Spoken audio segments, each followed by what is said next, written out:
केंद्रित विमर्श की सीमा होती है। लोकतंत्र में सामूहिकता बहाल होनी चाहिए। वन नेशन वन फलाना, वन नेशन वन ढिमकाना, वन नेशन वन चिल्लाना, काहे को भैया? अरे आज आप सत्ता में हैं, कल को हम सत्ता में होंगे। Thank you Shri Subhashish Khuntia ji. Next member to speak is Shri Manoj Kumar Jha, 15 minute. जी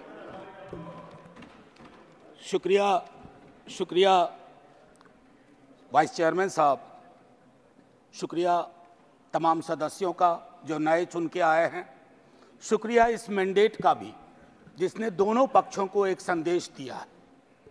सबका शुक्रिया अदा करते हुए मैं सबसे पहली चीज कहूंगा कि महामहिम के एड्रेस को अंग्रेजी में कहते हैं एड्रेस और हिंदी में कहते हैं अभिभाषण। मैंने बीते वीकेंड पर काफी सर्च किया कि अभी उपसर्ग लगाने के पीछे मंशा क्या होगी, तो जितने मुझे तत्व मिले उससे ये लगा कि कोई बहुत बड़ी चीज होती है।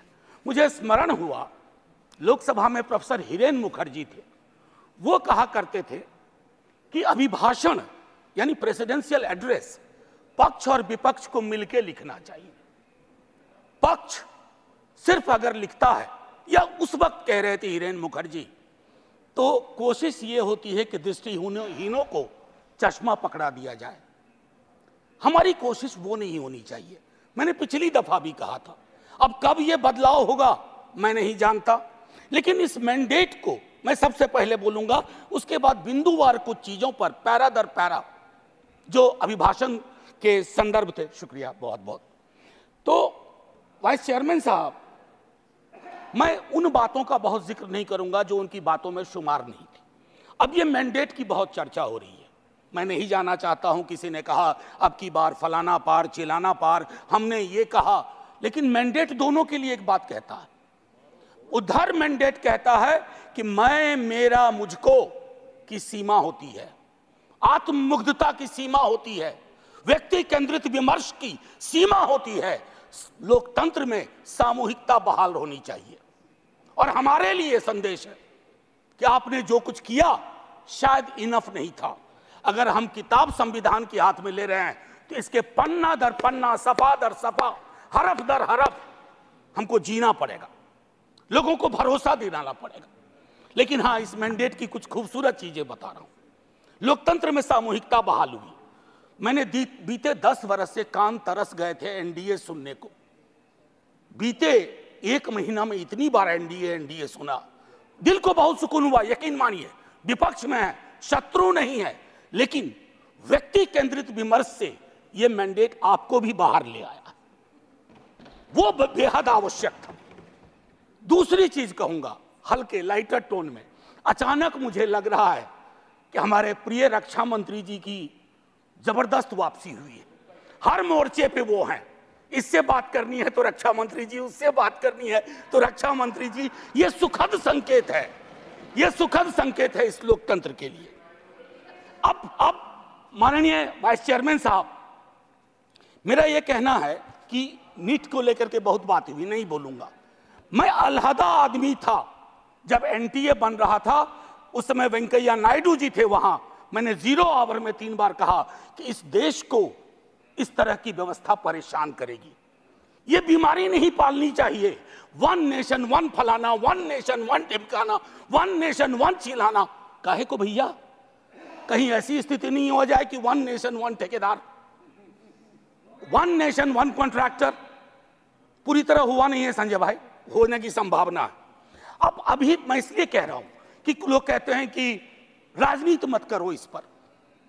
मैं पूछना चाहूं कि लोगों की पीड़ा परेशानी, 25-30 लाख युवाओं के सपने तहस नहस हो जाएं, आप विपक्ष से क्या उम्मीद करते हैं? आपकी ऑर्केस्ट्रा में शामिल होकर कहे साहब तेरे सुबह की जय, साहब तेरे शाम की जय। ना, विपक्ष को अपना काम करने दीजिए। अगर आपने ईमानदारी से एनटीए का मूल्यांकन किया होता, आपने क्लीन चिट पहले दिन ना दी होती हड़बड़ी में, आज ये नतीजे ना होते। एक वर्धा विश्वविद्यालय है, मैं आपके माध्यम से कहूं, हमारे माननीय हेल्थ मिनिस्टर और लीडर ऑफ द हाउस है यहाँ। सर, वर्धा यूनिवर्सिटी में बहुत बड़ा फर्जीवाड़ा चल रहा है, जांच करवाइएगा। आप पावरफुल लोग हैं, हमारे पास पावर नहीं है। हम आपसे आग्रह कर सकते हैं यह आग्रह कर रहा हूं महात्मा गांधी के नाम पर। वो विश्वविद्यालय हो रहा था और गांधी जी के लिए जो चीज त्याज्य थी वो सारी चीजें उस विश्वविद्यालय में हो रही हैं। परसों टिस में क्या हुआ, ये सब चीजें हमें चिंता देनी चाहिए। अरे आज आप सत्ता में हैं, कल को हम सत्ता में होंगे, लेकिन अगर देश के सरोकार ही रुग्णावस्था में चले जाएंगे, बीमार पड़ जाएंगे, तो फिर क्या बात, फिर कौन सी राजनीति, फिर कौन सी समाज नीति। युवाओं के रोजगार पर मैं ज्यादा नहीं बोलना चाहता, बहुत लोग बोले हैं। बिहार से आ रहा हूं सर, पूरे चुनाव बिहार में था। बिहार में हमें भले सीट कम आई हो, लेकिन बिहार के युवा से किसी भी जाति का हो, पूछिए नौकरी, नौकरी मतलब तेजस्वी। हमने मयार बदला, वहां चिंतन बदल दी, धारा बदल दी। आपकी मर्जी है, कुछ भी कहिए, आप लोग तो जज भी हैं, इन्वेस्टिगेटिव एजेंसी है। मैं हाथ जोड़ के विनती करता हूं, जितनी गालियां मुझको देनी है अपने भाषण में दे लीजिएगा, खूब दीजिए गाली। आदी हो गए हम गाली सुनने के, फिर सुन लेंगे आपसे गाली, लेकिन कुछ बातें रखने दीजिए। NIOS DLED का मसला है, आप ही ने बनाया, आप ही ने उसको डिलेजिटिमाइज कर दिया। भटक रहे हैं हजारों बच्चे, शिक्षा प्रेरक का वही हाल है। तो मैं ये कहना चाहता हूं कि देश में बहुत बुरा हुआ चुनाव के दौर में।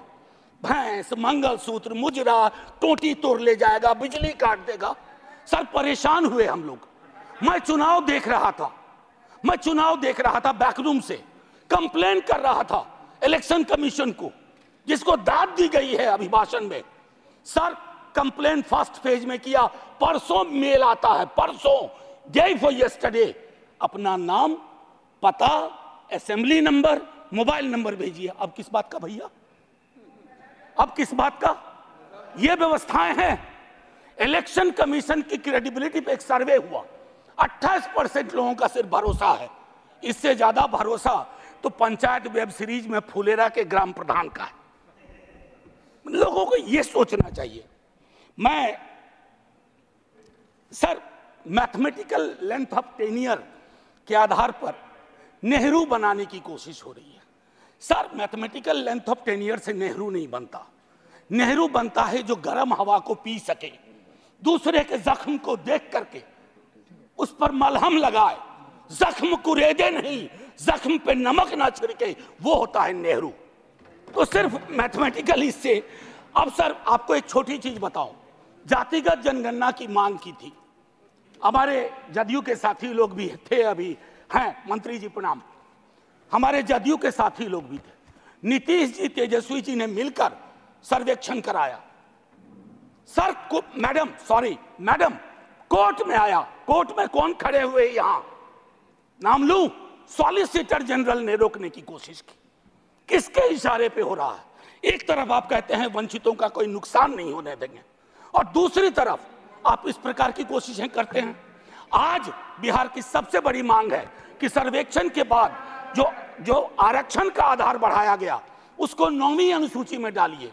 अभी पटना उच्च न्यायालय का एक निर्णय आया है, हम इंतजार करते रहे हैं सरकार से, बिहार की सरकार से, कि वो चैलेंज करे इसको, नहीं तो राष्ट्रीय जनता दल पिटीशन लेके जाएगा सुप्रीम कोर्ट। सर आप बोल दीजिएगा, अभी तक गई नहीं है, मुझे भी जानकारी है सर, बहुत फॉलो करता हूं क्लोजली, बहुत क्लोजली फॉलो करता हूं। सर अभी महामहिम ने मेजॉरिटी की बात की, मैं उस पर शुरू में बोल चुका हूं। लेजिस्लेटिव मेजॉरिटी को हमेशा मॉरल मेजॉरिटी के सापेक्ष रखना होगा, मॉरल मेजॉरिटी के सापेक्ष। अगर आप मॉरल मेजॉरिटी से नहीं चलाते हैं तो लेजिस्लेटिव मेजॉरिटी जिस दिन साइकिल पे तीर सवार हुआ ना, ये उड़ जाएगा। साइकिल चुनाव चिन्ह है टीडीपी का, और तीर हमारे रामनाथ भाई का, जनता दल यूनाइटेड का। एनीवे, भाजपा का देखिए, कभी कभी मैंडेट कितना खूबसूरत काम करता है।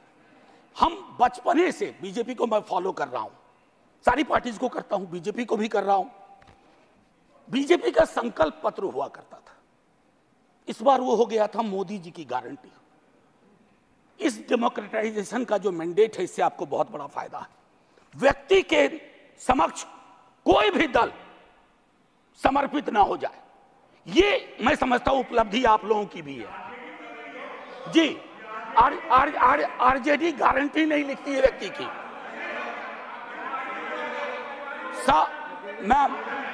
Ma'am protect me, I need your protection. Ma'am chairperson,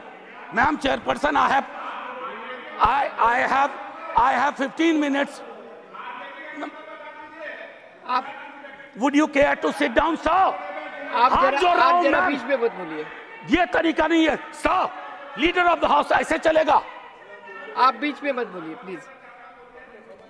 ma'am कभी किसी को टोका टोकी नहीं करता हूं, सच चुभने लगता है सर।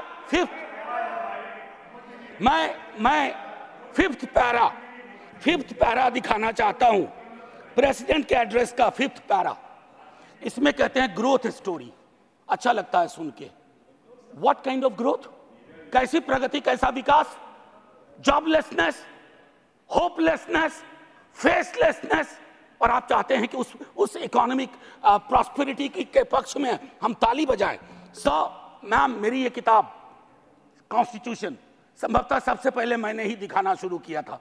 निर्मला जी नहीं है हमारी फाइनेंस मिनिस्टर। हर बजट के बाद में आर्टिकल 39 पढ़ता था। कॉन्सेंट्रेशन ऑफ वेल्थ, कोई ब्लूप्रिंट है कि आय की जो असमानता है इस देश को लील रही है, ताली बजा रहे हैं। 5 करोड़ पूंजीपति तरक्की कर रहे हैं, उसको देश की तरक्की मान रहे हैं। कभी उस युवा से पूछिए वो देश की तरक्की को कैसे देख रहा है, ऐसा जवाब देगा कि मुश्किल पड़ेगा हैंडल करना। मैम पैरा 16 में बाबा साहब को सेलेक्टिवली कोट किया गया। ये सेलेक्टिव कोट बड़ा परेशानी का चीज है कि आप किसी को सेमीकोलन के बाद कोट कर दें, उसके पहले की बात छोड़ दें। ये इसको हम लोग की भाषा में एकेडमिक्स में कहते हैं ऑलमोस्ट अकिन टू प्लेजरिज्म। वो किया गया। अब प्रधानमंत्री जी ने चुनाव के वक्त कहा कि एक ही जाति है, वह है गरीबी। सुनने में शायराना लगता है, खूबसूरत लगता है, फिल्मी लगता है, लेकिन ऐसा क्यों है कि जातिगत हिरार्की में नीचे जाते हैं तो गरीबी बढ़ती है, ऊपर जाते हैं तो गरीबी घटती जाती है। अब मैं समझता हूं कि ये NFS नॉन फाउंड सूटेबल ये चिंता का विषय है सबको। अभी अनुप्रिया पटेल जी को चिट्ठी लिखनी पड़ी है। मैं बताऊं ये एक मानसिक रोग है जो नॉन फाउंड सूटेबल करता है विश्वविद्यालयों में। इस मानसिक रोग से डील नहीं किया ना तो हमारी कथनी और करनी में मीलों का फासला होगा। कहा गया पहले की कुछ सरकार अनस्टेबल थी, लेकिन अगर आप प्रो पीपल लेजिस्लेशन का विश्लेषण करें तो सबसे ज्यादा खूबसूरत क्षण सो कॉल्ड कोalition गवर्नमेंट में आई है। और मुझे उम्मीद है कि आपकी इस कोalition गवर्नमेंट को भी उस प्रेशर को समझते हुए प्रो पीपल लेजिस्लेशन पे काम करना पड़ेगा। टू बिगिन विथ अग्निवीर को सेना में भर्ती को पुरानी तरीके पर लाइए ताकि युवाओं के साथ न्याय हो पाए। मैम वो मैं बोल चुका हूं। भारतीय न्याय संहिता आज से लागू हो गई, लेकिन हमें याद रखना चाहिए 150 सांसदों के निलंबन के साथ यह पास हुआ है। इसमें कोई चर्चा नहीं हुई। ये एक कदम है पुलिस स्टेट की ओर, एक ऑर्वेलियन स्टेट की ओर। इससे मैं आगाह करता हूं क्योंकि हमेशा आप वहां नहीं होंगे। जब यहां होंगे तो यही दंड प्रावधान लागू होंगे। मैं और सुनिए para 26 disruptive forces are conspiring to weaken democracy. महामहिम से कहलवाया गया। ये स्टैन स्वामी कौन थे? कैसे इस दुनिया से गुजर गए? क्यों आज भी उमर खालिद, मीरान हैदर, खालिद सैफी जैसे जवान जो सरकार की आलोचना को देश की आलोचना बना दिया गया। और मैं 2 किताब, अगर ये किताबें मेरे पास आती हैं तो नड्डा जी के कार्यालय में भी पहुंचना चाहिए। The incarcerations by Alpa Shah और ये challenging caste by Aijaz Ashraf. ये दास्तान है democracy, how it is being muzzled. Anyway ma'am मैं ज्यादा वक्त लेते हुए नहीं कहूंगा। इमरजेंसी पे बात हुई मैम वाइस चेयरपर्सन। इमरजेंसी पे बात हुई, सचमुच बहुत बुरा अध्याय था, लेकिन मुझको लगता है कि इंदिरा जी के एडवाइजर बहुत स्मार्ट नहीं थे। आज की तरह के होते ना तो कहते 352 की जरूरत भी नहीं है, ऐसे ही बना देंगे। ये हालात, ये फर्क है। और आखिरी में कहूंगा कि ये जो चुनावी विमर्श है, इसकी वजह से जहर बहुत है समाज में। लिंचिंग चल रही है, लिंचिंग। मैं कितने विजुअल्स बताऊं। आज से 3 दशक पूर्व मुझे स्मरण है, राही मासूम रजा ने एक छोटी कविता लिखी थी, मैं यही कह के खत्म करूंगा। उन्होंने एक कविता लिखी थी, वो आधा गांव के लेखक थे, कई लोग उनको महाभारत के लेखक के रूप में जानते हैं। उन्होंने एक, और उनके लिए गंगोली और गंगा उनकी माँ थी। ये था एक भारतीय मुसलमान का चित्रण। उन्होंने लिखा था, मेरा नाम मुसलमानों जैसा है, मुझको कत्ल करो और मेरे घर में आग लगा दो, मेरे उस कमरे को लूटो जिसमें बयानें जाग रही हैं मेरी, और जिसमें मैं तुलसी की रामायण से सरगोशी करके कालिदास के मेघदूत से कहता हूं मेरा भी एक संदेश है। अब आइए दूसरा, ये 3.5 दशक पूर्व लिखी गई अभी, और यही मैं खत्म करूंगा। ये पूरे देश का चित्रण है, ये हम सब के लिए आईना है। वरना मारे जाओगे, रघुवीर सहाय को याद करते हुए एक युवा कवि अदनान नाम के लिखा है। मत भूलो कि तुम मुसलमान हो, बस 30 सेकेंड और लूंगा। मत भूलो कि तुम मुसलमान हो, बस लोगों को छलावा देते रहो कि तुम मुसलमान नहीं हो, वरना मारे जाओगे। राह चलते ख्याल रखो कि कहीं तुम्हारी कमीज से मुसलमान होने की बू तो नहीं आ रही। ख्याल रखो किसी से बहस करते हुए, कुछ बोलते हुए, कुछ करते हुए, यहाँ तक कि हंसते और रोते हुए भी कि कहीं तुम मुसलमान तो नहीं लग रहे हो, वरना मारे जाओगे। ये बात हमेशा याद रखो कि तुम एक मुसलमान हो और तुम मरोगे नहीं, एक दिन मारे जाओगे। विवेकहीनता, तर्कहीनता के समाज को ध्वस्त करिए। आइए हिंदुस्तान बनाइए, वो हिंदुस्तान जहां कोई फर्क ना हो, गले लग सकें। ये नहीं कि चुनावी मंच से कुछ, जमीन पे कुछ। जय हिंद मैम, जय Hind. Thank you. Shri KR Suresh Reddy.